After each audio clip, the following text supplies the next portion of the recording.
This is not an ordinary portrait. It's called The Fortunate Slave, and it was painted in 1734 by the English painter William Hall. On the surface, it might look like a typical English painting, but what's really special about it is that amongst all the paintings of famous English men and women of the 18th century, this is the very first in which the subject is black. And once you know the story of its subject, Ayuba Suleiman Diallo, you'll see what makes this painting extraordinary. Born and raised in eastern Senegal to a prominent Muslim family, Diallo was known for his great intelligence and memory from a young age. By the time he was 15, he had memorized the entire Quran and familiarized himself with the Maliki school of Islamic law. Unfortunately for Diallo, his life quickly changed, from one of study and scholarship to the horror of slavery. Senegal was a major victim of the transatlantic slave trade, and by the age of 30, he was captured, enslaved, and shipped to the United States. Despite the cruelty and abuse he faced, Diallo remained devoted to his Islamic rituals, going into nearby woods to pray 5 times a day. After a child humiliated him and threw dirt in his face during prayer, Diallo decided to flee the plantation only to be recaptured and imprisoned. Diallo decided to write a letter from prison to his father in Africa. This letter was intercepted by James Edward Oglethorpe, the director of the Royal African Company and the founder of the American colony of Georgia.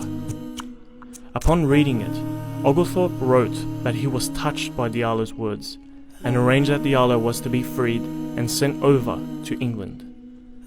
When Diallo arrived in 1733, he was greeted as a free man amongst the people of England. He made friends in the circles of the elite and would often debate with Christian priests and bishops.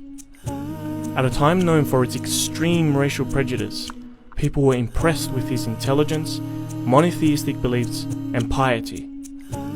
Diallo was approached by William Hall to paint his now famous portrait.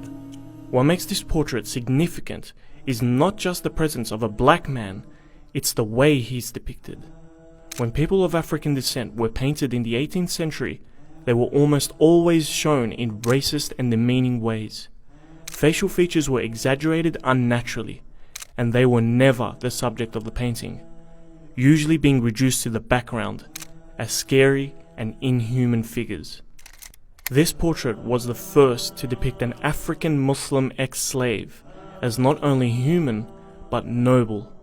His posture and frontal direction were chosen to make him more likable, and his expression is pleasant, rather than evil or disturbed.